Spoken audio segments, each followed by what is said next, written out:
హైడ్రా హైదరాబాద్ నగరంలో ఆస్తుల పరిరక్షణ, డిజాస్టర్ మేనేజ్మెంట్ ఇప్పుడు దాదాపు ఆల్మోస్ట్ జిహెచ్ఎంసీకి ప్రత్యామ్నాయమ హైడ్రా అనే రకంగా పనిచేస్తుంది. జిహెచ్ఎంసీ కంటే కొన్ని సందర్భాల్లో ఇంకా ఎక్కువే ముందుండి పనిచేస్తుంది. అయితే ఈ హైడ్రా భూతమా, లేదంటే భవిష్యత్ తరాలకు ఇదొక నేస్తమా? అసలు ఏంటి హైడ్రా పని ఏంటి? హైడ్రా చేస్తుంది ఏంటి? దాదాపు 15 నెలలు పూర్తిగా వస్తుంది హైడ్రా ఏర్పడి. వాళ్ళు ఏం చేస్తున్నారు? కొన్ని ప్లేసుల్లో విమర్శలు వస్తున్నాయి, కొన్ని చోట్ల ప్రశంసలు వస్తున్నాయి. ఓవరాల్గా ఈ హైడ్రా పనితీరుపై రంగనాథ్ గారు ఏమనుకుంటున్నారు? అసలు రంగనాథ్ గారు ఐపీఎస్ గా ఎందుకు ఐపీఎస్ అవ్వాలనుకున్నారు? రంగనాథ్ గారి బ్యాక్గ్రౌండ్ ఏంటి? అసలు రంగనాథ్ గారు ఛేదించిన కేసులు ఏంటి? చాలా ఉంది ఆయన బ్యాక్గ్రౌండ్. దానిపై ఈ పాడ్కాస్ట్లో మనం మాట్లాడదాం. మనతో పాటు జన అవుతున్నారు హైడ్రా కమిషనర్ రంగనాథ్ గారు. రంగనాథ్ గారు గుడ్ ఈవినింగ్. గుడ్ ఈవినింగ్ అండి. ఏంటి రంగనాథ్ గారు 15 నెలలు అంటే మీ కెరియర్ అంతా ఒక ఎత్తు అయితే ఈ 15 నెలల పీరియడ్ 14-15 నెలల పీరియడ్ హైడ్రా కమిషనర్గా ఒక ఎత్తు. అసలు రంగనాథ్ అంటే హైడ్రా అంటే ఒక భయకంపితులయ్యే వాతావరణం మొదట్లో, ఇప్పుడు కొంచెం అది మారింది అనుకోండి. ఏంటి, ఎలా ఫీల్ అవుతున్నారు? ఈ 15 నెలల పీరియడ్ని ఎలా చూస్తారు మీ కెరియర్లో? ఇప్పుడు ఆల్మోస్ట్ లైక్ హైడ్రా అనేది నా సర్నేమ్ లాగా అయిపోయింది. అవును, అది ఇప్పుడు చాలా మంది ఇప్పుడు హైడ్రా రంగనాథ్ అని అంటున్నారు అనమాట. సో అలా అంటే అలా వచ్చింది. సో బహుశా అది ఈ నేచర్ ఆఫ్ వర్క్ కూడా అంటే నాకు ఇంట్రెస్ట్ చేసిన వర్క్ కూడా చాలా డిఫరెంట్ వర్క్. ఇది first of it's kind in the country. అసలు ఇట్లాంటి వర్క్ కూడా అంటే అసలు ఒక సంస్థని అన్ని పవర్స్ తీసుకొచ్చి దీని దగ్గర మొత్తం సెంట్రలైజ్ చేసి పెట్టడం, ఎంక్రోచ్మెంట్స్ మీద బేసికల్గా ఎంక్రోచ్మెంట్స్ అనేది పెద్ద సమస్య. ఏ పెద్ద మీరు మెట్రోపాలిటన్ సిటీ తీసుకున్నా ఆర్ ఈ చిన్న టౌన్స్ లైక్ ఈవెన్ మన వరంగల్, ఖమ్మం ఆర్ ఎక్కడ మీరు ఏ టౌన్ తీసుకున్నా కానీ కూడా అక్కడ మీకు ఎంక్రోచ్మెంట్స్ అనేది చాలా సీరియస్ సమస్య. సో సో ఈ నేపథ్యంలో బేసికల్గా disaster response and asset protection ఈ రెండింటి కోసం ఈ మెయిన్గా ఈ రెండింటి లక్ష్యాల కోసం తయారు చేసిన సంస్థ ఇది. సో మాకు కూడా ఫస్ట్ అర్థం కాల. ముఖ్యమంత్రి గారు ప్రభుత్వం ఫస్ట్ ఇది తీసుకొచ్చినప్పుడు కూడా నేను అప్పుడు ఐజీ మల్టీ జోన్ 1 ఉన్నాను అనమాట. నాకు అర్థం కాలేదు ఇదేంటి డిజాస్టర్ మేనేజ్మెంటు, దీంట్లో నేను పెద్ద చేయగలిగేది ఏముంటుంది, నాకు పెద్ద తెలిసిన సబ్జెక్ట్ కూడా కాదు. ప్లస్ ఎంక్రోచ్మెంట్స్ అంటే ఓకే, నాకు కాస్త ఒక వరంగల్ పోలీస్ కమిషనర్ గానో లేకపోతే నల్గొండ ఎస్పీ గానో లేకపోతే ఖమ్మం ఎస్పీ గానో కొంత అవగాహన ఉంది. బట్ బేసికల్గా వరంగల్ కమిషనర్గా బాగానే ఇది ఉంది. సో ఈ నేపథ్యంలో నాకు క్లారిటీ లేకుండింది. బట్ వెళ్ళే కొద్దీ మాకు అంటే ఓవర్ పీరియడ్ ఆఫ్ టైం మెల్లిగా అర్థమవుతూ వచ్చింది అనమాట. ఇది ఇంత ఇంపార్టెంట్ ఇన్స్టిట్యూషన్ అనేది. అంటే ఎంతో ఈ సబ్జెక్ట్ గురించి ఐడియా ఉంటే తప్ప కానీ గవర్నమెంట్ ఇట్లాంటి ఒక ఆర్గనైజేషన్ని తయారు చేయటము, ఈ పవర్స్ ఇవ్వటము అంటే దాంట్లో పార్కుల్ని, చెరువులని, నాలాలని, గవర్నమెంట్ ల్యాండ్ని, ఓపెన్ స్పేసెస్ని, రోడ్లని, ఇవన్నీ అనేది అంటే చూస్తుంటే మాకు ఇవే మెయిన్ కబ్జాలు అయ్యాయి కూడా. దీనివల్ల సమస్యలు రోడ్లు కబ్జాలు అయితే ట్రాఫిక్ జామ్లు, ఆర్ లేకపోతే కనుక మనకి పార్కులు కబ్జా చేస్తే అసలు అక్కడ మీకు లంగ్ స్పేసెస్ లేవు.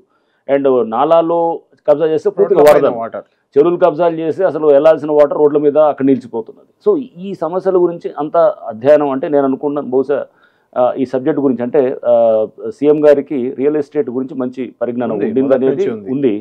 ఇక్కడ నాకు అర్థమైంది. తర్వాత వచ్చే కొద్ది కూడా మాకు రంగనాథ్ గారు ఎందుకు వై రంగనాథ్ హైడ్రా కమిషనర్ గా రంగనాథ్నే చూజ్ చేసుకోవడం, సీఎం గారు రంగనాథ్నే హైడ్రా కమిషనర్ గా ఎందుకు తీసుకున్నారు అని మీరు అనుకుంటున్నారు? నన్నే సెలెక్ట్ చేసుకోవడానికి బహుశా కారణం, నేను వరంగల్ పోలీస్ కమిషనర్గా చేసినప్పుడు అక్కడ దాదాపు ఒక 11 months చేశాను. అక్కడ కొంచెం భూ కబ్జాలు ఎక్కువగా ఉండేది, చాలా ఎక్కువగా ఉండేది. సో దాని మీద బాగా కఠినంగా వెళ్ళాం. అంటే దిస్ వాజ్ ఇన్ 2023. నేను 22 డిసెంబర్లో వెళ్ళాను. అక్కడ ట్రాఫిక్ జాయింట్ కమిషనర్గా ఉన్న అక్కడికి వెళ్ళాను. అక్కడ దాదాపు అక్టోబర్ దాకా ఉన్నాను, 23 అక్టోబర్ దాకా. ఆల్మోస్ట్ లైక్ 10 months 11 monthsలో చాలా టఫ్గా వెళ్ళాం భూ కబ్జాల మీద. దాంట్లో చాలామంది అక్కడ లోకల్గా కార్పొరేటర్స్ని అరెస్ట్ చేశాము. చాలామంది అక్కడ రూలింగ్ పార్టీ ఎమ్మెల్యేస్, అప్పుడు బీఆర్ఎస్ ఉండేది, వాళ్ళకి చాలా క్లోజ్గా ఉండేటటువంటి ఎమ్మెల్యేస్ దగ్గర ఉన్నటువంటి కార్పొరేటర్స్ని అరెస్ట్ చేశాము. ఎమ్మెల్యేస్ని కూడా పిలిచి వార్నింగ్ ఇచ్చాను. నేను చెప్పాను జాగ్రత్త అని చెప్పి కూడా చెప్పేవాడిని. వాళ్ళని పిలిచి మాట్లాడుతున్నప్పుడు కూడా మీరు ఈ ఇష్యూస్లోకి వెళ్తున్నారు జాగ్రత్త అని చెప్పేసి. నెక్స్ట్ దాంతోపాటు వాళ్ళు కూడా అలర్ట్ చేసేవాడిని, చూడండి మీ పేరు చెడ్డ కింద ఇట్లా వాడుకుంటున్నారు కొంతమంది ఎమ్మెల్యేస్ కూడా. వాళ్ళు తెలిసేది కొన్ని సందర్భాలు తెలిసి ఉంటాయి, కొన్ని చాలా సందర్భాలు తెలియకుండా ఉండేది. హైడ్రాలో మీ అబ్రివేషన్లోనే ఉంది అసెట్ ప్రొటెక్షన్, కానీ అసెట్ డిస్ట్రాక్షన్ చేస్తుంది హైడ్రా అనే దానికి ఏం చెప్తారు? నేను అసెట్ ప్రొటెక్షన్ అంటే ఏంటండి, ఆస్తుల పరిరక్షణ. ఇప్పుడు మేము చేస్తున్నటువంటి ఇవన్నీ కూడా ఎవరి చేతిలో నుంచి తీసుకొస్తున్నాం? కబ్జాగాళ్ళ చేతిలో. నిన్న చేసాం ఫర్ ఇన్స్టెన్స్, ఏది హైదరాబాద్ మన బంజారా హిల్స్ లో ప్రైమ్ ఏరియా, మా ఏది గాజుల రామారం చేసాము. చేసినప్పుడు ప్రైమ్ ఏరియా సెంటర్ ఆఫ్ ఇది మా ఇంటిగ్రేటెడ్ కమాండ్ కంట్రోల్ సెంటర్ ఉంది, ICCC police the commissionerate office ఉంది, దాని పక్కనే ఇది ప్రైమ్ ఏరియా. ఎకరా 150 కోట్లు తక్కువ ఉండదు అక్కడ. సో 5 ఎకరాలు అతను ఏం చేస్తున్నాడు, ఏదో ఒక some fake deeds, fake survey numbers తోటి తీసుకొచ్చి వేరే స్ట్రక్చర్స్ కట్టడం, లేకపోతే తీసుకురావటం, ఈ బౌన్సర్లను పెట్టేసి ఇట్లా చేస్తున్నప్పుడు దాంట్లో మేము వెళ్ళి యాక్ట్ చేసి మొత్తం డిమాలిష్ చేసి on the request of local revenue and water board నుంచి వచ్చిన దాంతో మేము యాక్ట్ చేసిన తర్వాత అంటే దాంట్లో మేము అసెట్ ప్రొటెక్ట్ చేసాము, అసెట్ని డిస్ట్రక్షన్ చేసామా? ఆస్తిని కాపాడే క్రమంలో మేము చేసాం. అది ఓకే. అయితే ఇక్కడ పేదవాళ్ళ ఆస్తులు, చిన్న చితక ఆస్తులు, వాటిని డిస్ట్రక్షన్ చేస్తున్నారు, పెద్దల ఆస్తులు, పెద్దల అసెట్స్ కాపాడుతున్నారు అనే విమర్శకు ఏం చెప్తారు? ఇప్పుడు కొండాపూర్ చేసామండి, కొండాపూర్లో మన చేసాం 36 ఎకరాలు. దాన్ని తీసుకొచ్చి హైకోర్టు ఆర్డర్ ఇచ్చింది, సెప్టెంబర్లోనే ఇచ్చింది. అది క్లియర్గా స్టేట్ గవర్నమెంట్ ల్యాండ్ అని. దాంట్లో ఏం చేశారు, కొన్ని గుడిసెలు వేశారు, లేకపోతే అక్కడ వాళ్ళు ఎవడో దానికి సంబంధించిన వాళ్ళు ఏం ఓనర్స్ కాదు, వాళ్ళు అక్కడ 3600 కోట్లు ఆస్తుంది. సో అది మనం 100 కోట్లు వేసుకున్న యావరేజ్ అక్కడ కొండాపూర్లో 36 ఎకరాలు 3600 కోట్ల ఆస్తి.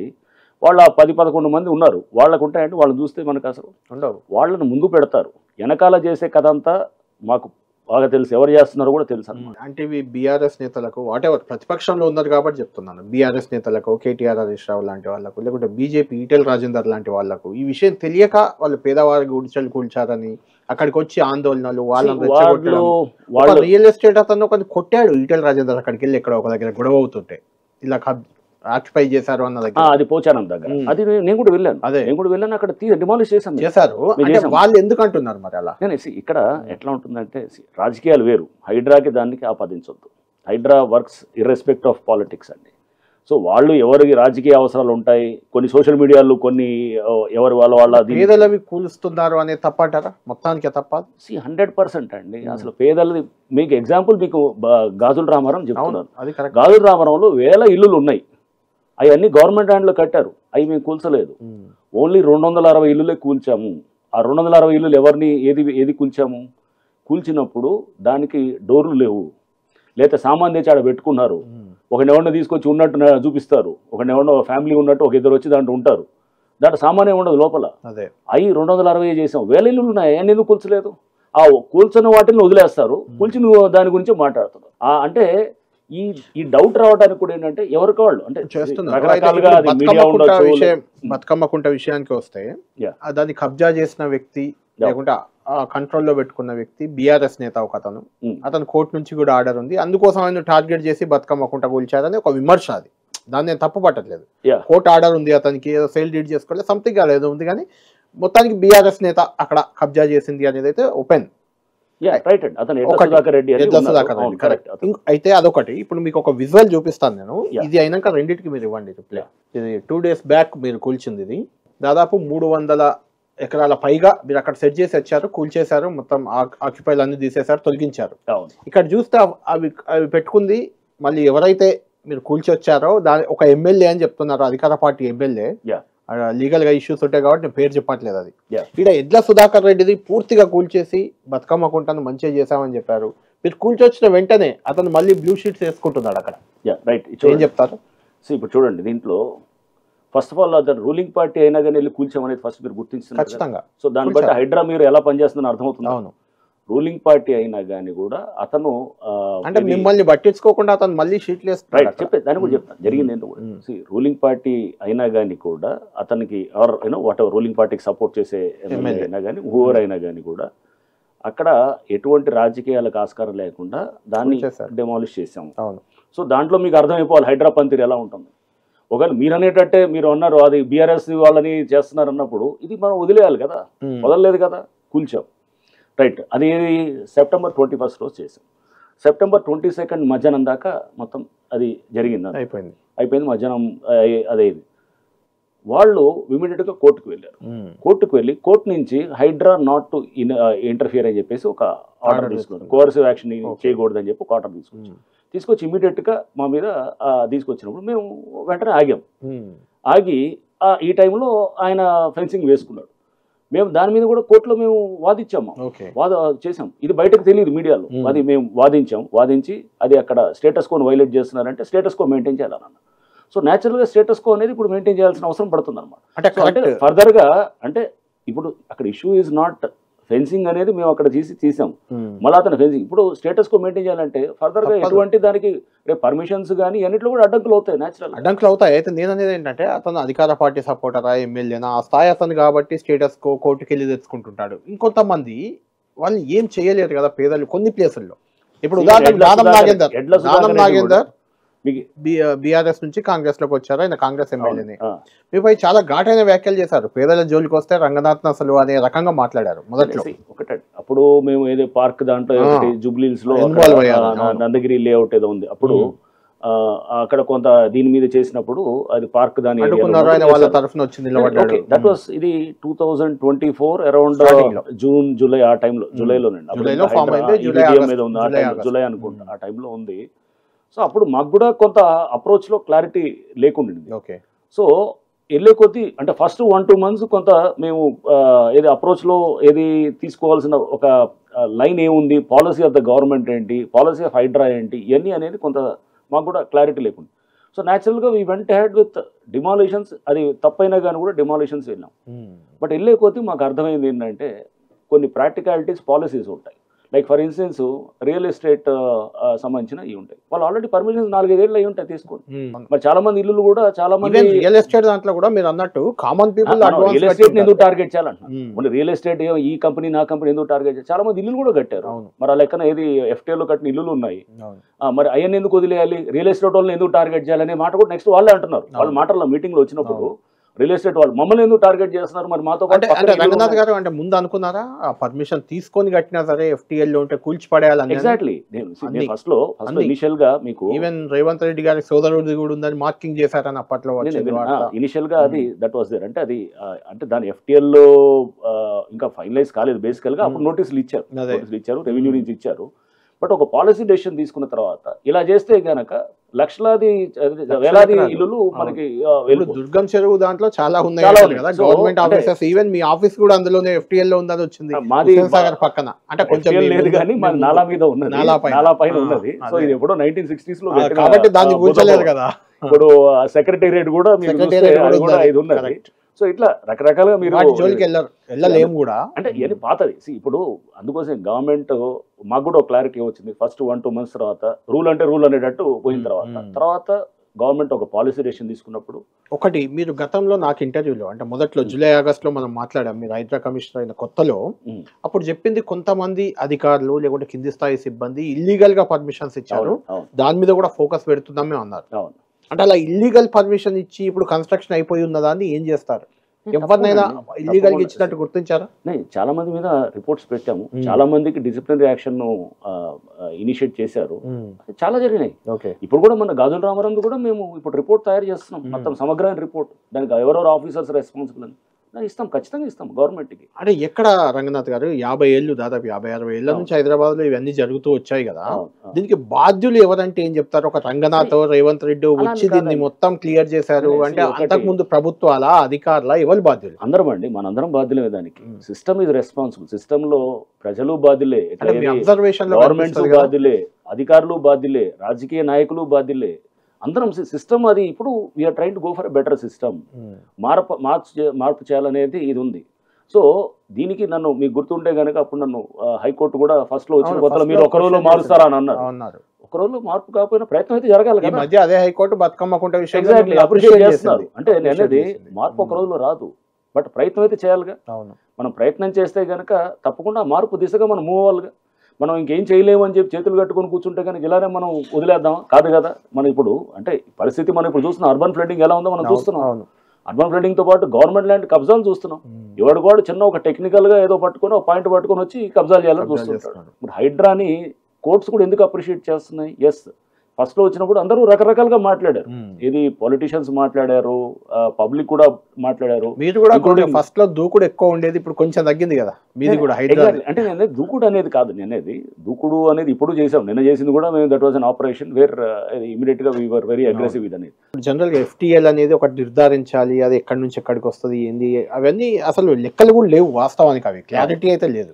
కానీ కొన్ని ప్లేసుల్లో ఆడ చెరువు కనిపిస్తుంటది, దాని ఒడ్డు కొన్ని బిల్డింగ్స్ ఉంటాయి, వాటి జోలికి పోరు, దాన్ని వెనుకున్నది ఏదో FTL ఉందని కూల్ చేస్తుంటారు. అంటే జనరల్ అబ్జర్వేషన్ పర్సెప్షన్ లో ప్రజల్లో ఎందుకు అలా జరుగుతుంది అలా?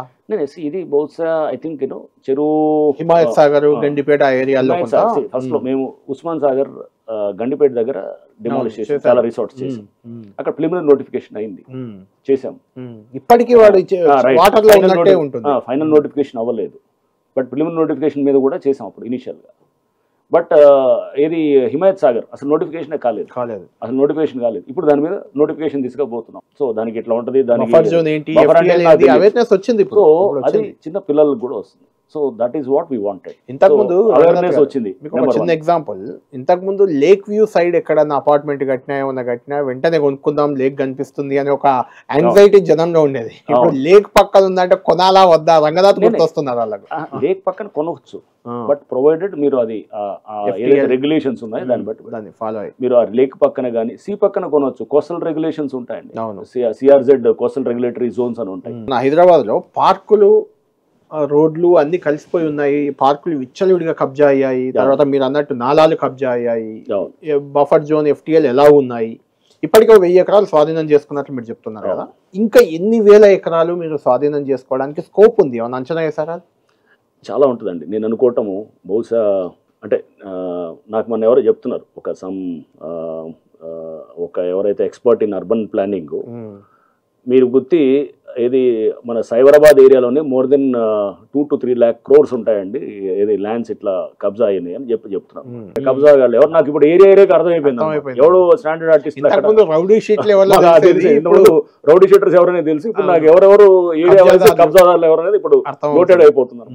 సో ఈ స్టాండర్డ్ ఆర్టిస్టులు ఉన్నారు, వీళ్ళు అక్కడ వాళ్ళు ఎంటర్ అవుతారు, వాళ్ళ చేతుల్లో ఈ ప్లాట్స్ పెట్టుకుంటారు. కొంత అక్కడ లోకల్గా బలం ఉండేవాడు వాళ్ళ చేతులు కొన్ని పెట్టుకుంటారు. అమాయకమైన ప్రజలు కొంతమందికి తెలిసి తెలియని వాళ్ళు కొంత 1-2 ఇవ్వచ్చు, కానీ బట్ ప్రజలు కూడా తెలిసిన వాళ్ళే కొంటున్నారు ఆ పార్కులు. అక్కడ పక్కన వాళ్ళు అలర్ట్ చేస్తున్నారు, అయినా కానీ కూడా తక్కువ రేటుకి వస్తుందని కొంటున్నారు. అంటే ఎందుకు రంగనాథ్ గారు ఇంత man power GHMC man power తో కంపేర్ చేస్తే, లేకుంటే టౌన్ ప్లానింగ్ మ్యాన్ పవర్ తో కంపేర్ చేస్తే మీకున్న చాలా తక్కువ హైడ్రాకు ఉన్న మ్యాన్ పవర్, అయినా మీరు ఇంత విజయవంతంగా 50,000 కోట్ల రూపాయలు సేవ్ చేశారు గవర్నమెంట్కి, 1000 ఎకరాలు వెనుకకు తెచ్చిచ్చారు గవర్నమెంట్కి. వాళ్ళు ఎందుకు చేయలేకపోయారు అనేది ఒక క్వశ్చన్. రెండోది, అంత పెద్ద వ్యవస్థ కంటే హైడ్రానే బాగా పనిచేస్తుందనే ఒక గుర్తింపు, ఒక పేరైతే ఈ 1 year లో మీరు తెచ్చుకున్నారు. ఏంటి దీనికి కారణం ఏమంటే ఏం చెప్తారు? నేను వాళ్ళు అందరూ నా దృష్టిలో GHMC కూడా వాళ్ళు కూడా వాళ్ళ వర్క్లో వాళ్ళ ప్రయారిటీస్ కూడా ఉన్నాయండి. వాళ్ళు డిఫరెంట్గా ఉంటే వాళ్ళు చేస్తారు. HMD వాళ్ళ ప్రయారిటీస్ ప్లానింగ్ డెవలప్మెంట్ ఉంటుంది, వాళ్ళ యాంగిల్స్లో వాళ్ళు చేస్తుంటారు, వాళ్ళ పర్స్పెక్టివ్స్. Hydraa is basically on disaster response and ఈ గ్రాబింగ్ దీనికి సంబంధించింది.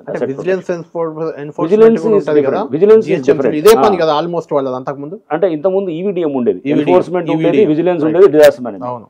తీసేశారు, DM తీసేశారు, విజిలెన్స్ వైపు పెట్టారు. పవర్స్ కూడా ఇన్ని పవర్స్ అప్పుడు రెవెన్యూ యాక్ట్ కింద లేక్స్ మీద యాక్ట్ చేయటము ప్లస్ ఇవన్నీ కూడా కొంత అది లేదు. And of course Hydraa definite గా కొంత అగ్రెసివ్ గా మేము చేస్తాము. అండ్ మాకు చాలా బలాన్ని ఇచ్చింది కూడా జస్టిస్ గవాయి గారి judgement, bulldozer justice. So especially కొన్ని సర్టన్ కేటగిరీస్ ఆఫ్ ఎంక్రోచ్మెంట్స్ లో నోటీస్ కూడా అవసరం లేదనేది ఇచ్చినారు. రంగనాథ్ గారు, ఇన్కన్వెన్షన్ విషయము అంటే మీరు వెళ్ళారు, కూల్చారు, అప్పుడు అదొక పెద్ద వివాదం అయి కూర్చుంది. అది ఎట్లా కూల్చేశారు, ఆయన కోర్టుకు వెళ్ళాడు నాగార్జున, అప్పుడు ఇష్యూ అయింది. ఈ మధ్య ఎక్కడ విన్నాను ఆయనే తొలగించుకున్నారు అని CM గారే ఆ మాట అన్నారు. అవునండి, ఆయనే తొలగించారంటే ఆయన సరెండర్ చేశారు. ఇప్పుడు ఆయన 2 acres and odd ఏదైతే కనుక FTL లో వస్తుందో అదంతా కూడా ఆయన ఫైట్ చేయకూడదని డిసైడ్ ఇచ్చారు. ఆయన హీస్ కమ్అట్ విత్ ఆయన ఏదైతే FTL లో ఉందో దాన్ని వెంటనే లెటర్ ఇచ్చారు. ఇచ్చేసి దానికి లీగల్గా అతను ప్రాసెస్ని అంటే రేపు అతనికి ఏమైనా కంపన్సేషన్ క్లెయిమ్ చేయాల్సి వస్తే ఈ క్లెయిమ్ టీడీఆర్స్ కింద నేను చేసుకునేది ఉంటుంది. ఇప్పుడు కొన్ని ఇన్స్టిట్యూషన్లు ప్రధానంగా ఎంఐఎం నాయకులకు సంబంధించినవి, పల్లా రాజేశ్వర రెడ్డి, మల్లారెడ్డి, ఇలా చాలా మంది కొన్ని ఇన్స్టిట్యూషన్ల పేర్లు అప్పట్లో వచ్చాయి. IFTL ఉన్నాయి, కబ్జాలు చేశారు చెరువులు, అలాంటివన్నీ మీరు అప్పుడు ఒక స్టేట్మెంట్ కూడా ఇచ్చారు. ఇప్పుడు ఎడ్యుకేషన్ సీజన్ ఇది నడుస్తుంది, తర్వాత వాటిని అన్నింటిని తీసేస్తామని. అదే టచ్ చేసినట్లేదు ఒకదాన్ని కూడా. ఎగ్జాక్ట్లీ నేనేది మేము ఇందాక నేను చెప్తున్నది ఫస్ట్ 2 months పాలసీ క్లారిటీ మాకు కూడా లేదు. అంటే మేము అన్నిటికీ ఏది ఉన్నా కానీ చేయాలి అనేటటువంటి దీంట్లో ఉన్నాం. వెళ్ళే కొద్దీ పాలసీ క్లారిటీ అనేది వస్తుంది. క్లారిటీ వచ్చినప్పుడు ఈ ఎడ్యుకేషన్ ఇన్స్టిట్యూషన్ కాదు, చాలా ఇల్లు మీద కానీ ఈ ఎడ్యుకేషన్ ఇన్స్టిట్యూషన్ జస్ట్ ఇది ఇంకా నోటిఫై కాలేదు పూర్తిగా. అసలు ప్రిలిమినరీ నోటిఫికేషన్ అయింది వీటిలో, ఏది ఓవైసీ కాలేజ్ కానీ లేకపోతే ఇంకా ఏది మల్లారెడ్డి కూడా చాలా వాటిల్లో కొద్దిగా కూడా మానవత్వంతో వ్యవహరించట్లేదు అనే ఒక విమర్శ అక్కడక్కడ వినిపిస్తుంది. దానికి రీజన్ ఏంటో మీకు ఒక విజువల్ చూపిస్తాను. అక్కడ మీ బుల్డోజర్ ఎక్కువ ఉన్న వస్తువులను, చైర్లను, సరే అఫ్ కోర్స్ ఇది మీరు చెప్తే ఇది గాజుల రామారావు వాళ్ళు ఎవరో టెంట్ వేసుకున్న వాళ్ళు, వాచ్మెన్ ఎవరో వాళ్ళదే అయి ఉండొచ్చు. కాకపోతే మీరు ఇక్కడెక్కడ పల్లం రాజు మీపై కాంగ్రెస్ పార్టీకి కూడా ఫిర్యాదు చేశారు. ఆయన మాజీ కేంద్ర మంత్రి, నాకు అక్కడ అవకాశం ఉంది, వాళ్ళు కనీసం టైం ఇవ్వకుండా 2-3 కోట్ల వర్త్ అక్కడ నీలమట్టం చేశారు. అందులో ఉన్న వస్తువులన్నీ డ్రైవింగ్ ఏదో రెస్టారెంట్ సంథింగ్. రైట్. ఇటువంటి వాటికి ఏం చెప్తారు? ఎందుకంటే నేను ఎందుకు అడుగుతున్నా అంటే మీరు ఆస్తి పరిరక్షించాలి, కబ్జాదారులను తరిమేయాలి, క్వశ్చన్ లేదు. కానీ అక్కడ ఉన్న వన్ ఫర్నిచరో, వన్ టీవీయో చాలా కాస్ట్లీ, అవి తీసుకునే అవకాశం ఇవ్వట్లేదు అని. ఒకటి అప్పుడు మీరు చెప్పేది దిస్ వాజ్ లాస్ట్ ఇయర్. ఎందుకంటే మీరు మమ్మల్ని అడిగినా కానీ కూడా లాస్ట్ ఇయర్ ఆగస్టు సెప్టెంబర్ అడుగుతున్నారు. బుల్డోజర్ ఆ కుర్చీలు ఎందుకు చేస్తున్నారు అంటే నేనేం చెప్పలేదు, అది ఆపరేటర్ నేనేం చెప్పలేదు. వాళ్ళు అక్కడ లోకల్ గా వందలాది మంది అక్కడ పని చేస్తున్నప్పుడు నేనేం చెప్పను. అక్కడ గ్రౌండ్ లో ఇప్పుడు వందలాది మంది కింద యాక్ట్ చేస్తుంటారు. ఆ ఆపరేటర్ ఎవరో అతను పనిచేసినప్పుడు అతనికి బహుశా ఆ కుర్చీలు కూడా డ్యామేజ్ చేయాలంటే నెంబర్ 1. నెంబర్ 2 ఆ బౌన్సర్స్ మీద కూడా సిటీ పోలీస్ వాళ్ళకు కూడా చెప్పాం, టాస్క్ ఫోర్స్ వాళ్ళకు కూడా చెప్పాం. ఈ బౌన్సర్స్ వీళ్ళంతా ఎవరైతే రౌడీ షీటర్స్ వాళ్ళు వచ్చి ఉంటారు వాళ్ళ మీద కూడా సిటీ టాస్క్ ఫోర్స్ వాళ్ళు కూడా వస్తారు అన్నమాట. వాళ్ళు కూడా యాక్ట్ చేస్తారు. అంటే మల్టీ ప్రాంగ్డ్ స్ట్రాటజీ ఇది. అందరం కలిసి అన్ని డిపార్ట్మెంట్స్ కలిసి సమన్వయంతో యాక్ట్ చేస్తాం. పోలీస్ ఉంటుంది, రెవెన్యూ ఉంటుంది, వాటర్ బోర్డు ఉంటుంది, నెక్స్ట్ హైడ్రా కోఆర్డినేటింగ్ ఏజెన్సీగా ముందుంటుంది. ఉంటే అందరిని బట్టి ఇవన్నీ చేస్తారు కానీ వాళ్ళు ఆగలేదు అనమాట. అందుకోసం అది మీకు అది ఇంట్లో వస్తువులను కూడా గాజుల రామారావు వీడియోస్ చూస్తే మీరు గాజుల రామారావు ఒకసారి చూడండి. మీరు బహుశా ఆ వీడియోలో సామాన్ అంతా బయటికి తెస్తుంటారు. సామాన్ అంతా బయటికి తెచ్చి దాన్ని ఇది చేస్తున్నారు. ఈ మధ్య కొంచెం సెట్ అయింది అది. సో అంటే అదే మీరు అనేది ఏది అడిగినా కానీ జూలైది ఆగస్ట్ది అప్పుడైనా అంటే అప్పుడు వస్తువులను లేదు, వస్తువులు కూడా ధ్వంసం చేయాలి. అది ఆల్రెడీ ఉంటే కనుక చేయలేదు, ఎప్పుడు అలా చేయలేదు. మీకు దాంట్లో కూడా మీకు చెప్తాను, సామాన్లు తీసుకుని వెళ్ళేటట్టు అంతా బయట పెట్టేవాళ్ళు. మా వాళ్ళే సామాన్లు పెట్టారు. నాకు బాగా గుర్తు, మల్లంపేట అని అక్కడ డిండిగల్ దగ్గర లాస్ట్ ఇయర్ ఆగస్ట్లో చేసాం.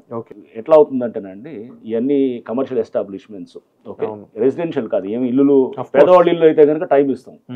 ఇవన్నీ కమర్షియల్ అవకాశం. ఎగ్జాక్ట్లీ. సో సామాన్లు ఇవ్వడానికి బయటకు పెడితే కనుక the minute we start giving వీళ్ళంతా ఏంటంటే చాలా మంది కోర్టుకెళ్ళి తెస్తారు, లేకపోతే రకరకాల ఇన్ఫ్లుయెన్సెస్ చేయడానికి ట్రై చేస్తుంటారు. అందుకోసం మేము ఆ టైం ఇవ్వం అనమాట.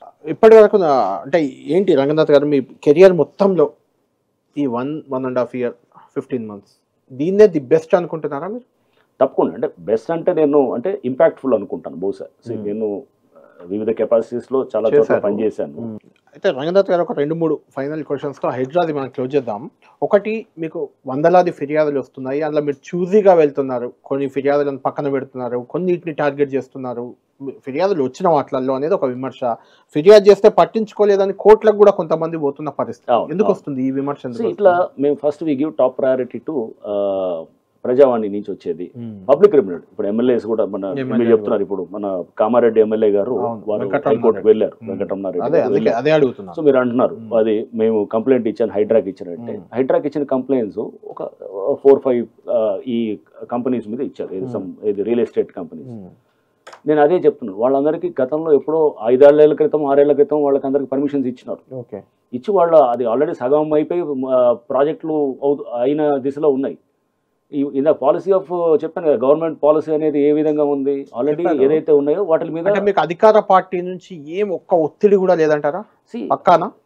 మీరు అధికార పార్టీ నుంచి ఒత్తిడి ఉంటే కనుక హైడ్రా ఇలా పనిచేయదండి. ఒత్తిడి అనేది కాదు, బట్ సెన్సిబుల్గా పనిచేయాలనేది కొన్ని డెఫినెట్గా గైడెన్స్ ఉంటుంది. మాకు సీఎం గారు కానీ లేకపోతే మినిస్టర్స్ కానీ ఎవరైనా కానీ ఇక్కడ మీరు వెళ్ళి ఫస్ట్లో అదే చెప్పాను, ఆ ఎవల్యూషన్ ఆఫ్ ఈ పాలసీ అనేది ఓ 2-3 నెలల తర్వాత క్లారిటీ వచ్చింది అందరికి. లేదు, ఒకవేళ చెరువుల్లో అతను ఇల్లులు కట్టినా కానీ కూడా మనం దాన్ని వదిలేయాలి, ఇల్లు వరకు మనం వదిలేయాలి. కమర్షియల్ స్ట్రక్చర్స్ ఎస్ దాన్ని డెఫినెట్గా చేయాలి. బట్ కోర్టు ఏమి ఇచ్చింది, మీరు ఫైనల్ నోటిఫికేషన్ ఇచ్చిన తర్వాత మీరు చేయండి అంటే ఎస్ దాని మీద ఎస్. ఈ మధ్య రంగనాథ్ గారిపై మీ మీద వచ్చిన పెద్ద విమర్శ, ఫైనల్గా హైడ్రా విషయం క్లోజ్ చేద్దాం. వర్టెక్స్ భూముల విషయంలో మీరు ముందు అది ప్రభుత్వ భూమి అని ఎంఆర్ఓ చెప్పాడని, తర్వాత కాదని చెప్పాడని, అంటే ఎంఆర్ఓని బేస్ చేసుకుని హైడ్రా యాక్ట్ చేసిందా అక్కడ అనేది ఒక అనుమానం ఒకటి మొదలైంది. అందులో ఎంతవరకు వాస్తవం ఉంది, అసలు భూముల విషయంలో అవి ప్రైవేట్యా, పర్మిషన్ ఉన్నాయా లేవా అంటే ఏం చెప్తారు? ఇది ఏంటంటే ఇది అనవసరమైన సోషల్ మీడియాలో కొంతమంది తీసుకొచ్చినటువంటి దుష్ప్రచారం. సో దీనికి నేను పలు సందర్భాల్లో కూడా చెప్పాను. సో దీంట్లో ఏంటంటే జరిగింది ఏంటంటే, ఒక లేడీ ఎవరు చైతన్య రెడ్డి అని చెప్పేసి ఒక లేడీ వచ్చి కంప్లైంట్ ఇచ్చింది, నా ల్యాండ్లో రోడ్డు వేశారు, నాకు సంబంధం లేకుండా వేసి వర్టెక్స్ వాళ్ళు వాడుకుంటున్నారు అని చెప్పారు. దానికన్నా దాంతోపాటు వేరే ఇంకా అక్కడ మత్స్యకారుల సంఘం వాళ్ళు కూడా వచ్చి మాకు కంప్లైంట్ ఇచ్చింది ఏంటంటే, ఆ పక్కన ఉన్నటువంటి ఇదంతా ఎక్కడ మన తుక్కుగూడ మున్సిపాలిటీ పరిధి, అక్కడ చెరువులు కబ్జా చేశారు ఈ వర్టెక్స్ గ్రూప్ వాళ్ళు అని. అంటే మేము ఆ చెరువులు ఏదైతే కనుక ఎఫ్టీఎల్లో కట్టినటువంటి కట్టడాలన్నింటినీ కూడా కూల్చేసి వీళ్ళు డెఫినెట్గా వాళ్ళు ఏంటంటే ఆక్రమించారు. కేసు కూడా పెట్టాం. కేసు ఎవరు పెట్టాము, మేము చెప్తే ఇరిగేషన్ వాళ్ళు పెట్టారు. ఓకే, సో అంటే వర్టెక్స్ మీద ఫస్ట్ ఆపరేట్ చేసింది మేమే. రైట్. రెండోది ఇక్కడతో ఆగామా కాదు, దీంతో పాటు ఇంకొక పక్కన వేరే చిన్న కుంట ఉంది. అది ఎంత దాంట్లో ఆ కుంటను ఏం చేశారంటే 2 ఎకరాలే కుంట అని చూపించేసేసి పర్మిషన్ ఇచ్చారు ఇరిగేషన్ వాళ్ళు. నాకు మరి సర్వే ఆఫ్ ఇండియాలో 10 ఎకరాలు ఉంటే 2 ఎకరాలు అని చెప్పేసి పర్మిషన్ ఇచ్చారంటే 8 ఎకరాలు కబ్జా చేస్తున్నట్టే, చెరువుని పూర్తి చేస్తున్నారు. ఇమీడియట్గా దాని మీద నేను ఒకసారి మీటింగ్లో కూడా గవర్నమెంట్లో అంటే ముఖ్యమంత్రి గారి దగ్గర కూడా ఇది రేజ్ చేశాం, సెక్రటరీస్ అందరి మీటింగ్లో. ఇమీడియట్గా దాని మీద డీపర్ ఎంక్వైరీ చేస్తారు. దాని మీద అందరి మీద ఇప్పుడు యాక్షన్ జరుగుతుంది అక్కడ కన్సర్న్డ్ ఇంజనీర్స్ మీద. సో దీని మీద కూడా కేసు పెట్టాం. కేసు పెట్టి ఇప్పుడు అక్కడ పర్మిషన్స్ కూడా రావు అతనికి. అదే అక్కడ కూల్చేసాం, కొన్ని డ్రైన్స్ అయి కడితే కూల్చేసాం. నెంబర్ 3 ప్రైవేట్ ల్యాండ్లో అనేది ఫస్ట్ మేము చెప్పాం, ఎస్ తప్పకుండా చేస్తామంటే ఎందుకు చెప్పాల్సి వచ్చిందంటే, ఎంఆర్ఓ ఫస్ట్ మీటింగ్లో పెట్టినప్పుడు ఎంఆర్ఓ ఏమన్నాడంటే, సార్ మన ల్యాండ్స్లో కూడా వెళ్తుందా రోడ్ అంతా అని చెప్పాడు, గవర్నమెంట్ ల్యాండ్స్. ఎంఆర్ఓ మళ్ళీ మాకు చెప్పాడు మీటింగ్ పెట్టినప్పుడు, సార్ అది మేము అది అసెస్మెంట్ రాంగ్, ఇది మేము అనుకున్నది ఇది మన గవర్నమెంట్ ల్యాండ్స్ అతను చూపించాడు సర్వే నెంబర్స్. నాకు డౌట్ వచ్చి కూడా చూశాను, సర్వే నెంబర్స్తో కూడా చూసి ఎట్లా ఉందని చూస్తే అతను చెప్పింది కరెక్టే ఉంది. సో అతను ఎక్కడ కూడా ప్రైవేట్ ల్యాండ్స్లో వెళ్తుంది, గవర్నమెంట్ ల్యాండ్స్లో లేదండి. ప్రైవేట్ ల్యాండ్లో వెళ్తే కనుక నేను సపోజ్ రోడ్డు తీసేసాను అనుకోండి, రోడ్డు తీసేస్తే కనుక అడుగుతారు ఫస్ట్ ఇదే క్వశ్చన్ వేరుగా అడుగుతారు, ప్రైవేట్ వాళ్ళు ఆ దీంట్లో ఉన్నదాన్ని మీరు ఎందుకు ఇంట్రెస్ట్ చూపిస్తున్నారు, అసలు పబ్లిక్ ల్యాండ్స్లో చేయాల్సిన హైడ్రా ప్రైవేట్ ల్యాండ్స్లో ఎందుకు చేస్తుంది, వీడి దగ్గర ఎంత ముట్టింది, చైతన్య రెడ్డి ఎంత ఇచ్చిందని అంటారు. చేస్తేనేమో ఇలా, చేయకపోతేనేమో అలా. అంటే ఇప్పుడు సపోజ్ ఒకవేళ రోడ్డు తీసామనుకోండి, రోడ్డు తీస్తే వేలాది మంది ప్లాట్లు కొన్నారు, పైన వందలాది మంది, మరి వాళ్ళకి ఏమవుతుంది? అది అంటే సింపుల్ కామన్ సెన్స్ మనం ఆలోచన చేస్తాం. ఫస్ట్లో మాకు రాగానే ఇమీడియట్గా క్లారిటీ, ఫస్ట్లో మాకు వచ్చిన క్లారిటీ ఇది ప్రైవేట్ రోడ్స్లో పాటు గవర్నమెంట్ రోడ్స్ మీద కూడా చేశారనే దాంతో తప్పకుండా చేస్తాం.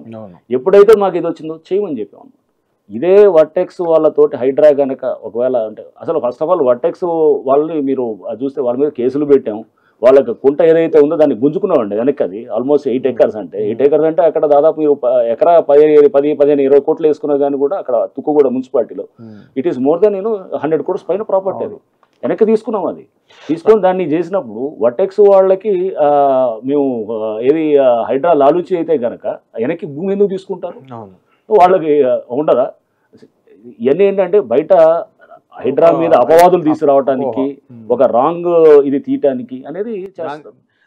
సో ఎవడు ఎన్ని విమర్శలు చేసినా, పొగడ్తలు చేసినా, లేకపోతే తిట్టినా, ఇప్పుడు చెప్పాను కదా, ఇప్పుడు సోషల్ మీడియాలో కొన్ని ఛానల్స్ ఉన్నాయి, వాళ్ళు ఇదే పనిగా హైడ్రా మీద పెడుతూ ఉంటారు.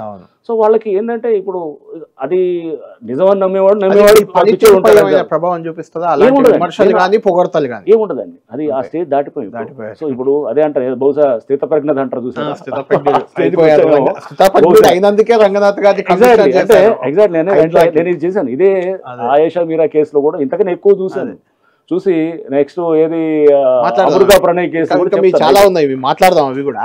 అయితే రంగనాథ్ గారు ఇక్కడ ఇంకొకటి హైడ్రాతో క్లోజ్ చేద్దాం. ఇది మీరు మొత్తం గతంలో ఎక్కడెక్కడైతే పనిచేసి వస్తారో అక్కడ మీకు అటాచ్ అయిన వాళ్ళందరినీ తెచ్చి ఇప్పుడు ఇక్కడ రంగనాథ్ టీం రంగనాథ్ గా మారిపోయింది హైడ్రా అంటే ఏం చెప్తారు? అలా ఏం లేదు, అలా ఏం లేదు, అలా కూడా లేదు. ఎక్కువ మంది వాళ్ళే ఉన్నారు, ఉంటారు, డెఫినెట్ గా ఉంటారు వాళ్ళు కూడా దాంట్లో. ఎందుకంటే పని చేసే వాళ్ళు గురించి మంచి పని చేసే వాళ్ళు ఫీడ్బ్యాక్ డెఫినెట్ గా ఉంటుంది. అంటే హైడ్రాలో పనిచేసే వాళ్ళలో అరౌండ్ ఒక 20-30% అట్లా ఉన్నారు. అంటే గతంలో నా దగ్గర పనిచేసిన వాళ్ళు, నల్గొండలో ఉన్న వాళ్ళు, అంటే వాళ్ళ గురించి నాకు ఒక పాజిటివ్ ఇది ఉంది. ఇంటెలిజెన్స్ క్లియరెన్స్ మళ్ళీ మ్యాండేటరీ ఉంటుంది. ఇంటెలిజెన్స్ వాళ్ళు క్లియర్ చేసి ఇస్తారు, అది చాలా క్లియర్ గా ఉంటుంది. ఆ టీంలో ఎవడన్నా కనుక రేపు తప్పు చేసినట్టు ఉంటే అది సింపుల్ అనమాట. రంగనాథ్ గారు ఇది హైడ్రా గురించి చాలా మాట్లాడాం. ఎందుకు మాట్లాడామంటే నిజంగా ఇది దేశంలోనే మీరు చెప్పినట్టు ఎక్కడా లేని ఒక వ్యవస్థ ఇది. దీనివల్ల ప్రజలకు చాలా లాభం జరుగుతుంది, మంచి జరుగుతుంది. మొదట్లో కొంచెం దూకుడుగా కొంత పేదల్ని ఇబ్బంది పెట్టినా ఇప్పుడు మాత్రం కోర్టుల ప్రశంసలు ప్రజల నుంచి కూడా. ఇప్పుడు మీరు క్లియర్ పిక్చర్ ఇచ్చారు, గతంలో పర్మిషన్ తీసుకున్న వాటిని వీటి జోలికి పోము, పేదల జోలికి పోవట్లేదు, కేవలం ఆస్తుల పరిరక్షణ, డిజాస్టర్ మేనేజ్మెంట్. కాబట్టి దీని గురించి ఇంత మాట్లాడడం. ఇది కాకుండా కూడా రంగనాథ్కి ఇంకా చాలా ఏమన్నా హిస్టరీ చరిత్ర ఉందనేమో, లేకుంటే మీరు చేసిన కేసులు చాలా సెన్సేషనల్ ఉన్నాయి గతంలో కూడా. దాదాపు ఏడాదిన్నరగా యూనిఫామ్ పక్కన పెట్టేశారు. అప్పుడు యూనిఫామ్ లో ఉన్నప్పుడు మీరు చేసిన కేసులు చాలా ఇంట్రెస్టింగ్ ఉన్నాయి. అంటే మీరు వరంగల్ పదే చెప్తున్నారు కాబట్టి అక్కడ రెండు, ఒకటి భూ కబ్జాలు, ఇక్కడ వైడ్ వ్యవస్థ మీకు ఉంది, అప్పుడు అదేం లేదు అక్కడ. ఆ భూ కబ్జాల నుంచి కాపాడారని. తర్వాత నల్గొండ అక్కడ వడ్డీల వసూళ్లు, వడ్డీ వ్యాపారుల మీద ఉక్కుపాదం అని. అంటే ఏంది ఇది జనంలోకి వెళ్ళడానికి రంగనాథ్ గారు ఇలాంటి వెళ్తుంటారా, లేదంటే నిజంగా మీకు ఫిర్యాదులు వచ్చి ప్రజలకు మేలు చేయడానికి చేస్తారా అంటే ఏం చెప్తారా? రైట్ అండి. పబ్లిక్ సమస్యలు ఉంటాయి అన్నమాట. ఫెల్ట్ నీడ్స్ ఆఫ్ పబ్లిక్ అని. ఇప్పుడు సపోజ్ వడ్డీ వ్యాపారం ఖమ్మంలో ఎందుకంటే నేను కొత్తగూడలో చేశాను, డిఎస్పీగా చేశాను, తర్వాత ఎస్పీ ఖమ్మంగా చేసినప్పుడు కూడా అక్కడ సింగరేణి కార్మికులు ఉంటారు. అక్కడ వాళ్ళని సింగరేణి కార్మికులే కాదు, ఈవెన్ చాలా చోట్ల చిన్న వాళ్ళని పట్టి పీడించేది ఈ వడ్డీ వ్యాపారస్తులు అనమాట. మితికి తెస్తుంటారు చూసారు, తెచ్చి అది వాళ్ళు ఏమంటే దానికి రకరకాలు ఉంటాయి అనమాట. ఏది 5%, 10%, ఏదో వాడు అంటాడు, ఏది బారా కట్టింగ్ అంటాడు, లేకపోతే ఇంకేదో ఏది దానికి రకరకాల పెడతారు అన్నమాట. పెట్టి పేర్లు పెడతారు, పెట్టి వాడు 10 రూపీస్ ఇంట్రెస్ట్, ఇది 8 రూపీస్ ఇంట్రెస్ట్, ఇట్లా పెట్టి పేదవాళ్ళని మొత్తం అంటే ఇక వాళ్ళని పీలుస్తుంటారు అన్నమాట. వాళ్ళ అవసరాన్ని ఆసరాగా తీసుకుంటూ చేసేది. సో ఖమ్మంలో దిస్ వాస్ వెరీ ప్రామినెంట్గా ఉండేది. సో దాంట్లో అప్పుడు ఏది మైక్రో ఫైనాన్స్ కాదు కానీ బట్ ఈ ఫైనాన్స్ వీళ్ళందరి మీద అప్పుడు డెఫినెట్ గా మేము యాక్ట్ చేసాం, చాలా సీరియస్ గా చేసాం. ప్రజల నుంచి చాలా విపరీతమైన స్పందన ఉండింది ప్రజల నుంచి చాలా. ఎందుకంటే వాళ్ళ ప్రామిసరీ నోట్స్ లేకపోతే వాళ్ళ చెక్కులు వాళ్ళ అవన్నీ తీసుకెళ్తే కూడా అవన్నీ మేము కోర్టుకు సరెండర్ చేసాం. డైలీ వాళ్ళని ఈ డైలీ ఫైనాన్స్ చేసే వాళ్ళంతా కూడా చాలా మంది ఇది ఒక పెద్ద స్ట్రాంగ్ మాఫియా ఉంటుంది, దీనికి చాలా సపోర్ట్ ఉంటుంది కింద. అంత ఆషామాషిగా ఏం జరగదు, వీళ్ళకి అన్ని వ్యవస్థలు వీళ్ళకి అనుకూలంగా ఉంటాయి. ఉన్నప్పుడు వాళ్ళు ఖచ్చితంగా మనం అక్కడ యాక్ట్ చేయాలంటే కనుక వీళ్ళ మీద సీరియస్గా యాక్షన్ చేయాలి. సో ఈవెన్ నేను నల్గొండలో ఉన్నప్పుడు ట్రై చేశాను, బట్ ఖమ్మంలో చాలా సీరియస్గా ఉండేది ప్రాబ్లం. ఎందుకంటే అక్కడ సింగరేణి ఎంప్లాయీస్ భయంకరంగా ఉండేదండి. వాళ్ళు అసలు వాళ్ళ అంత పెట్టుకొని చేస్తే కనుక అసలు మొత్తం ఏటీఎం కార్డులు ఇప్పటికీ ఉంటుంది నాకు తెలిసి సీరియస్గా ఉంటుంది. అక్కడే కాదు ప్రతి చోట వరంగల్లో కూడా ఉంటుంది. సో ఇట్లాంటి వాళ్ళ మీద యాక్ట్ చేస్తే కనుక పేద ప్రజలకు నిజంగా మనం మంచి చేసిన వాళ్ళు. అంటే రంగనాథ్ గారిని ఎందుకు అడిగా ఈ క్వశ్చన్ అంటే, జనరల్ గా పోలీస్ డ్రెస్ వేసుకొని ఒక కమిషనర్, ఎస్పీఓ, వాట్ ఎవర్ వాళ్ళ పని ఏంటంటే ఎవడన్నా మర్డర్ చేశాడా, లేకుంటే ఏమన్నా నేరస్తులా ఆ కేసులు ఛేదించడం, లేకుంటే ట్రాఫిక్ క్లియరెన్స్ చేయడం, ఇలాంటివి మేము డ్రంక్ అండ్ డ్రైవ్ ఈ మధ్య కొంచెం డిఫరెంట్ అప్రోచ్ మీద. అది ఎవడు చెప్పాడు? అది కన్వెన్షనల్ పోలీసింగ్ అప్రోచ్. అది ఆ మైండ్ సెట్ అదే అంటే మర్డర్ చేస్తేనే అదే చూడాల్సింది, క్రైమ్ ఒక్కటే చూడాలి. మర్డర్ అంటే సీరియస్ మర్డర్, దానికన్నా ఈ ఇంకా ఎక్కువ అండి. ఇంకా నష్టమైంది ఒక ఫ్యామిలీకి, మీద పడిన ఇదన్నమాట. ఇది చేస్తారు రైతుల మీద. అప్రోచ్ అలా ఎందుకు ఉంటుంది అంటే ఇప్పటి నుంచి కాదు, అంటే 25 ఏళ్ల నుంచి క్రితం కూడా స్టార్ట్ చేసినప్పటి నుంచి ప్రజల్లో సమస్యలు ఏంటనే తెలుసుకోవడానికి ట్రై చేసేవాడు, తెలిసి దాని మీద యాక్ట్ చేసేవాడు. కొంచెం రంగనాథ్ అంటే కొంచెం డిఫరెంట్ పోలీస్ ఫెల్ట్ నీడ్స్ అంటే పబ్లిక్ సమస్యలు అంటే వచ్చి కేసు పెడితేనే ఇన్వాల్వ్ అవడానికి కాకుండా. ఎగ్జాక్ట్లీ, పబ్లిక్ సమస్యలు ఇవన్నీ ఉంటాయి. పేదవాళ్ళు రారు మన దగ్గరికి వచ్చి చెప్పలేరు వాళ్ళు. చాలా మంది రైతులకు తెలియదు, సమస్యను కూడా తెలియదు. రంగనాథ్ గారు అంటే మిమ్మల్ని పొగడ్డానికి నేను ఏమనట్లేదు, కానీ మీలా అప్రోచ్ అయ్యే పోలీసులు ఈ వ్యవస్థలో ఉన్నారా? ఎక్కువ మంది ఉన్నారా? లేదా ఉంటారండి. నేను చాలా మంది 50% అబౌవ్ ఉంటారా? ఉండదు. అది అంటే ఒక్కొక్కళ్ళ ఐడియాలజీ బట్టి ఒక్కొక్క దీన్ని బట్టి కూడా ఉంటుందేమో. ఐడియాలజీ బట్టి అబ్రింగింగ్ బట్టి ఉండొచ్చు, లేకపోతే మనం చూసిన ఎక్స్పీరియన్స్ బట్టి ఉండొచ్చు. నేనే చెప్పాను, నేను ఐడియాలజికల్ గా లేకపోతే అబ్రింగింగ్ లో దాన్ని బట్టి. సో ప్లస్ దీంతో పాటు ఇది బేసికల్ గా 10-12 ఏళ్ళు ఫస్ట్ పనిచేసిందంతా కూడా నక్సల్ ప్రాంతంలో.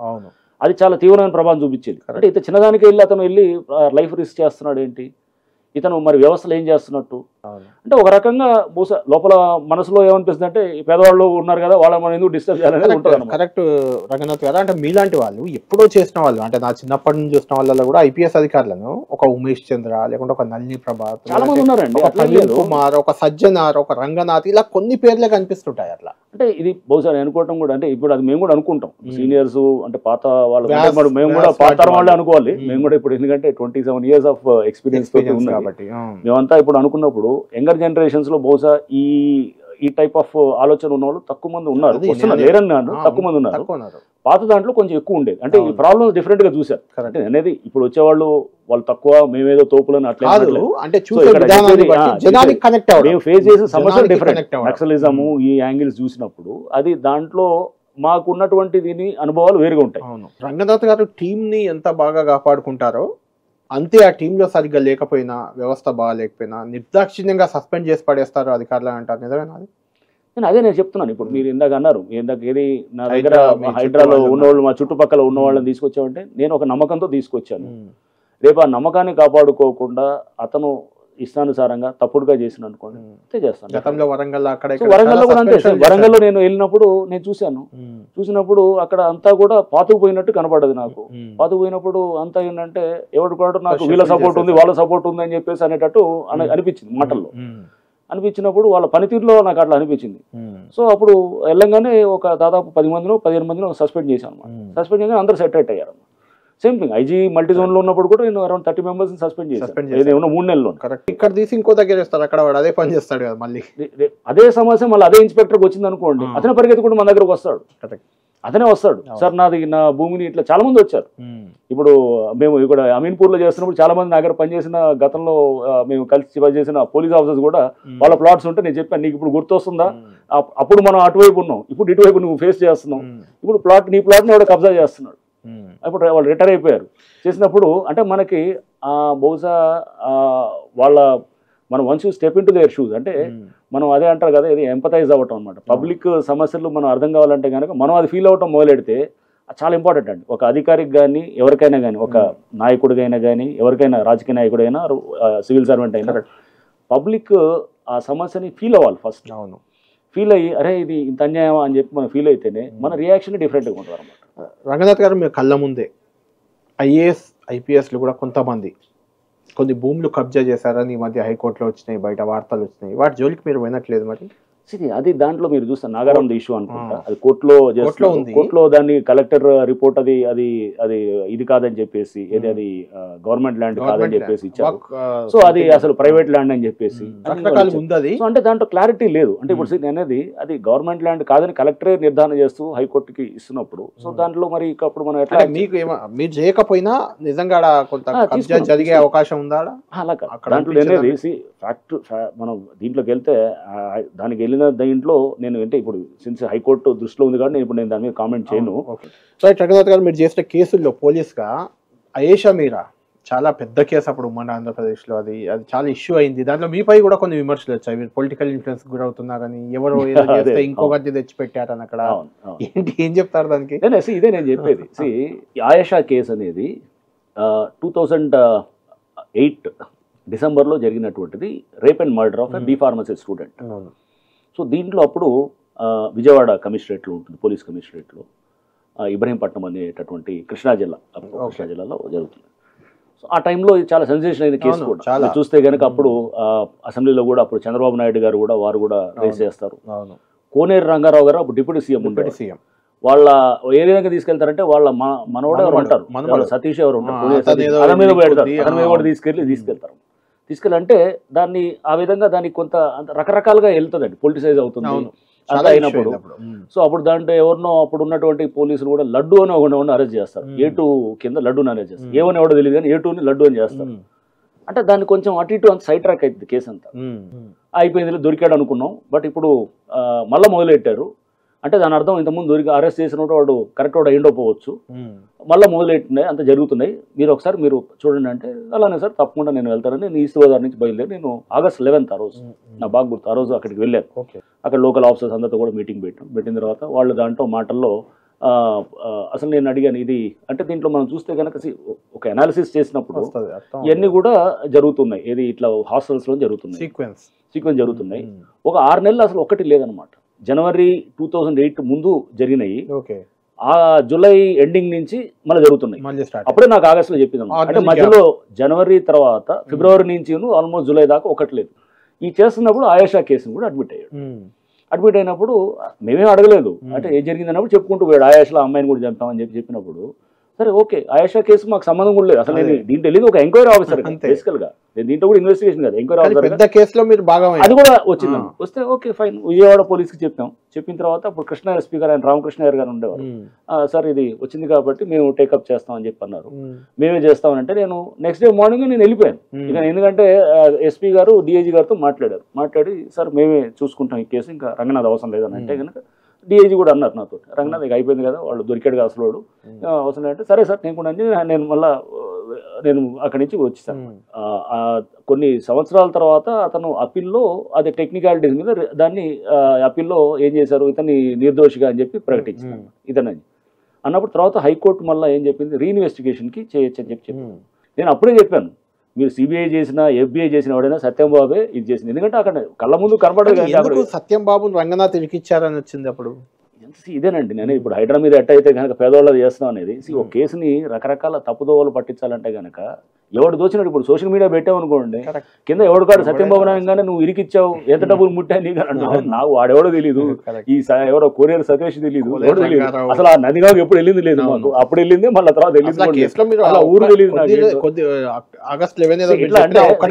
ఇవన్నీ ఉంటాయి. అంటే మన దగ్గర చాలా మంది ఆర్టిస్టులు ఎంటర్ అయ్యి రకరకాలుగా మాట్లాడే వాళ్ళు ఉంటారు, బ్లేమ్ చేసేది ఉంటుంది. నేను చేసేది ఫస్ట్ ఎవడిని బ్లేమ్ చేసినా అనుకున్న వైపే వెళ్ళాలి. రైట్, ఇంకొక 2 కేసులు కూడా మీకు చాలా కీలకం, ఇది ప్రీతి అమృత నల్గొండ ఒకటి, వరంగల్ ఒకటి, అది 2 ఇది కూడా ఈవెన్ మహిళలతో లింకప్ అయి ఉన్నాయి, మహిళలకు జరిగిన ఇబ్బందులు కానీ వాళ్ళ దాన్ని కానీ. ఆ 2 కేసుల విషయంలో ఏం చెప్తారు? అమృత ప్రణయ్ ఎప్పుడైనా కానీ ఒకటండి, ఇవన్నీ సెన్సిటివ్ కేసు, మహిళల మీద ఏమన్నా జరిగితే ఇమ్మీడియట్ గా రియాక్ట్ కావాలి ఫస్ట్, ఎందుకంటే అవి చాలా అది చాలా అంటే దాన్ని ఎక్స్ప్లోడ్ అయ్యేటటువంటి ఛాన్సెస్ ఉండే కేసు. అవును. సో ఎప్పుడు కూడా మనం ఇమ్మీడియట్గా ఎక్కడన్నా మహిళ మీద ఏమైనా యాక్షన్ అయ్యిందంటే మటుకు ఇమ్మీడియట్గా మనం ఒక చిన్న ఏది టీజింగో లేకపోతే అమ్మాయి మీద కొంచెం ఎక్స్ట్రాగా వెళ్ళి ఎవడన్నా యాక్ట్ చేస్తున్నాడు అనుకోండి, ఇమ్మీడియట్గా మనం కట్ చేయాలన్నమాట. దాన్ని చాలా కఠినంగా పోవాలి, ఏదో ఊరినే పిలిచి ఏదో నోటీసులు ఇవ్వటం కాదు, పిలిచి చాలా గట్టిగా మాట్లాడాలి. రేపు మన అమ్మాయి అయితే కానీ మనం ఊరుకుంటామంటే అట్లా కాదు. సేమ్ థింగ్ ఇప్పుడు మీకు మన అమృత ప్రణయ్ కేసులో కూడా దాంట్లో ఏమన్నారు, అప్పుడు అక్కడ లోకల్గా ఉన్న ఒక ఎమ్మెల్యే మీద పెట్టినప్పుడు మేము వెరిఫై చేసాము, కాల్ డేటా తెప్పించి చూస్తే అతను ఏం లేదు. తర్వాత ఏమైంది, ఈ ఐఎస్ఐ ఆపరేటివ్స్, ఐఎస్ఐ ట్రైనింగ్ చేసుకున్నటువంటి అస్గర్ అలీ అండ్ బారీ అని వాళ్ళని చేసి లింక్ చేసి అదంతా చేస్తే పక్క మనకి సైంటిఫిక్ ఎవిడెన్స్, వాట్సాప్ చాట్స్ ఉంటాయి, కాల్స్ ఉంటాయి, మన లొకేషన్స్ ఉంటాయి, మ్యాపింగ్ చేస్తాం కదా. ఏ ఊరిని ఆషామాషి చేయమండి, దాని మీద కూర్చున్నప్పుడు డిస్కషన్స్ అయితే గంటల తరబడి కూర్చొని రాత్రి 12 గంటల కనుక కూర్చొని మ్యాపింగ్ చేసేవాళ్ళు.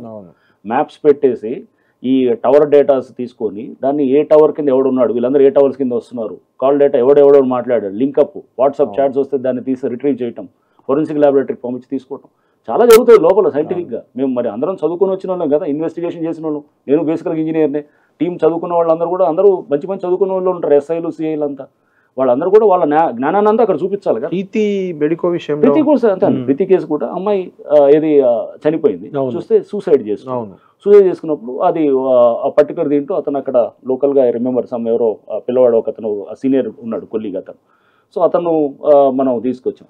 అతను చెప్పిన దాన్ని అతను హెరాస్మెంటా కాదా అనే దానికి వచ్చినప్పుడు 100% హెరాస్మెంటే, అబెట్మెంట్ సూసైడే అనేది మేము చార్ట్స్ బట్టి చూపించి దాన్ని పెట్టాం. ఐ డోంట్ థింక్ కేసు నాకేమైందో తెలియదు కానీ అది చార్ట్ షీట్ తర్వాత అయినట్టు వచ్చినప్పుడు నేను అరెస్ట్ చేసాము.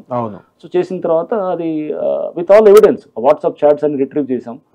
అది ఒక హెరాస్మెంట్, అమ్మాయిని టార్చర్ పెట్టి చేసేదాకా ఎగ్జాక్ట్లీ ఒక వ్యక్తి ఎందుకు టార్చర్ గా ఫీల్ అవుతాడు అనేది ఆ వ్యక్తి యొక్క యూనో దీన్ని బట్టి ఉంటుంది అనమాట, ఒక్కొక్క ఇమోషనల్ స్ట్రెంత్ బట్టి ఉంటుంది. ఒక రకంగా ఒక్కొక్కరు కొంతమంది ఎన్నన్నా కానీ పట్టించుకొని చర్మం మందించేవాడు ఒకడు ఉండొచ్చు, ఒక చిన్న ఇష్యూ ఉండేవాడు కొంతమంది ఉంటారు. ఎగ్జాక్ట్లీ పోలీసింగ్ హైదరాబాద్ లో కానీ తెలంగాణలో కానీ or for that matter many places లో ఈ టెక్నాలజీ వచ్చిన తర్వాత ఇప్పుడు సెల్ ఫోన్ ఉంది, ఫర్ ఇన్స్టెన్స్ పిన్ పాయింట్ గా మనం లొకేట్ చేయొచ్చు. ఇప్పుడు సెల్ ఫోన్ తీసుకెళ్లకుండా చేసినా కూడా అది కూడా మనం పట్టుకోవచ్చు, దానికి కూడా ఉంటాయి రకరకాల పద్ధతులు ఉంటాయి. అంటే వాడు ఫోనే లేకుండా చేయొచ్చు అనుకుంటే అదో పద్ధతిలో చేయొచ్చు, ఫోన్ తో ఉంటే ఇంకో పద్ధతిలో చేయొచ్చు, సీసీ కెమెరా దొరకకుండా చేయాలంటే ఇంకో పద్ధతిలో చేయొచ్చు, రకరకాలు ఉంటాయండి. అంటే దొంగ కొత్త వేషాలు లేదా క్రిమినల్ క్రైమ్ చేయడానికి కొత్త వేషాలు ఇచ్చినప్పుడు పోలీసు కూడా దానికి తగ్గట్టు తయారవుతుంది. వచ్చే younger generation younger officers technology పరంగా మనం ఎప్పుడప్పుడు అప్డేట్ చేసుకుంటారు. రంగనాథ్ గారు, హైదరాబాద్ ట్రాఫిక్ లో మీరు చేసినప్పుడు కూడా మీ మార్క్ ఆడ కొంచెం కనిపించింది అక్కడక్కడ, అంటే సిగ్నల్ ఫ్రీ వ్యవస్థ కానీ, ఇక్కడ బాలకృష్ణ ఇంటి దగ్గర ఆడ వన్ వే కానీ, ఇలాంటి వాటితో చాలా వరకు అక్కడ ట్రాఫిక్ విపరీతంగా జామ్ అయి ఉండేది, అది కొంచెం సెట్ రైట్ అయింది. అంటే అలాంటివి కూడా మీ అబ్జర్వేషన్లు వచ్చాయా, లేకుంటే ప్రజల నుంచి వచ్చిన ఏమన్నా రిక్వెస్ట్లతో మీరు మార్చారా, ఎలా చేశారు అవి అప్పుడు? ఇప్పుడు ఇదే ట్రాఫిక్ చాలా ఇంపార్టెంట్ సబ్జెక్ట్. మనం ప్రతినిత్యం కూడా దాన్ని అబ్జర్వ్ చేస్తుండాలి, అనలైజ్ చేస్తుండాలి. ఇక్కడ ఒకవేళ ట్రాఫిక్ ఎందుకు ప్రాబ్లం ఉంది అనేది అనలైజ్ చేస్తుండాలి. దాన్ని ఎలా మనం తగ్గించవచ్చు సమస్య అనేది కూడా మనం ఎప్పటికప్పుడు మనం వెతుకుతుండాలన్నమాట.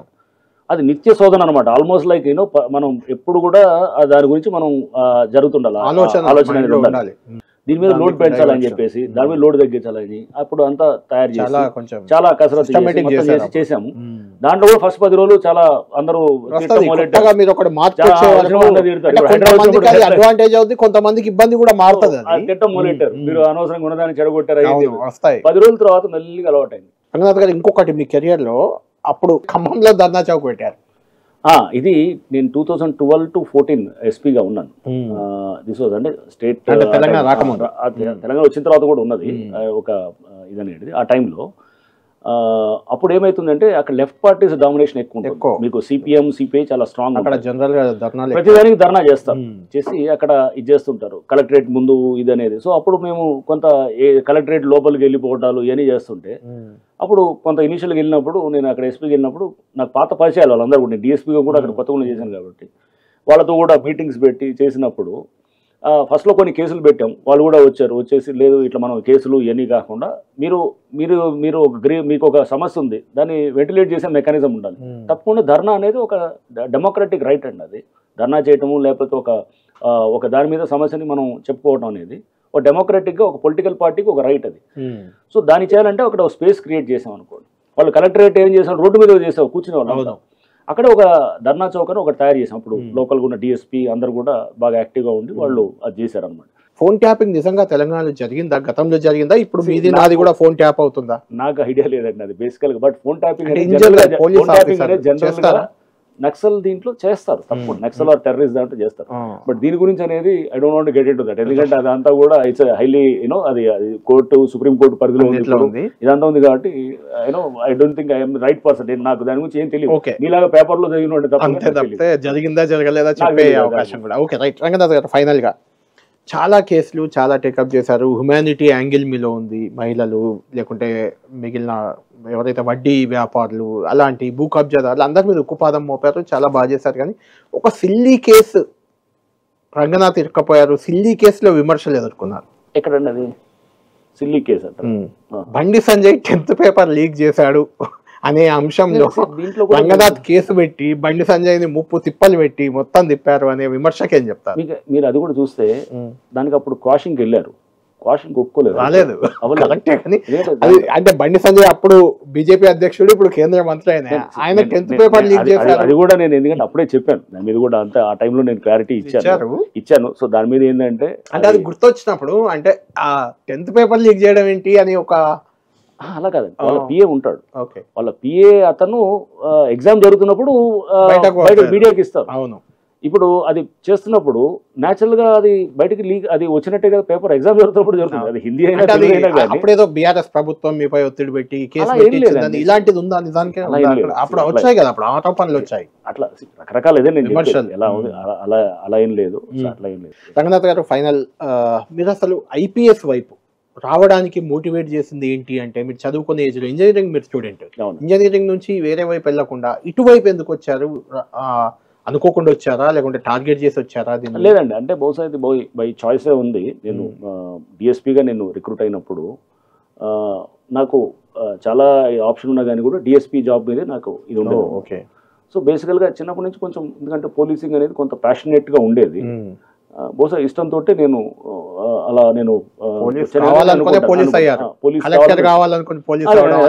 సో ప్యాషనేట్ గా వచ్చాను కాబట్టి బహుశా అది ఇష్టంతో మనం ఏదైనా కానీ అందుకోండి అనేది. ఇప్పుడు ఎవరైనా వచ్చే పిల్లలు అయినా కానీ కూడా ఎవరైనా మీకు ముందు ఆ ఇష్టం ఉండాలి.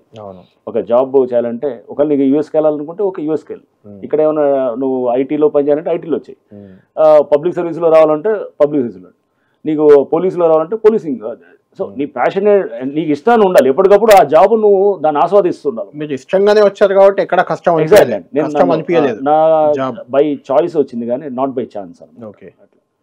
రంగనాథ్ గారు, భవిష్యత్తులో రంగనాథ్ గారు ఇప్పుడు హైడ్రా కమిషనర్ గా ఉన్నారు అంటే, ఇలాంటి రోల్ ఇలాంటి దానికే మీరు బెటర్ అనే ఫీలింగ్ లో ఉన్నారా, లేదంటే మళ్ళీ పోలీసింగ్ వైపు?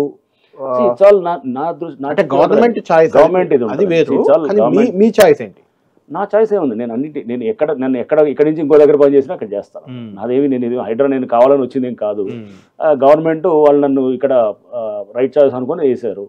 సో రేపు గవర్నమెంట్ ఇంకెక్క దగ్గర పంపిస్తే అక్కడికి వెళ్తాను ఆబ్వియస్గా. మెయిన్గా పోలీసులు, కొంతవరకు ఐఏఎస్ ఆఫీసర్లపై కూడా పొలిటికల్ ఇన్ఫ్లుయెన్స్ ఎక్కువగా ఉంటుంది. వాళ్ళకు నచ్చిన వాళ్ళని తెచ్చిపెట్టుకుంటారు, వీళ్ళు చెప్పిన పనులు చేయించుకుంటారు, ప్రభుత్వాలు లేదంటే మినిస్టర్స్, వాట్ ఎవర్.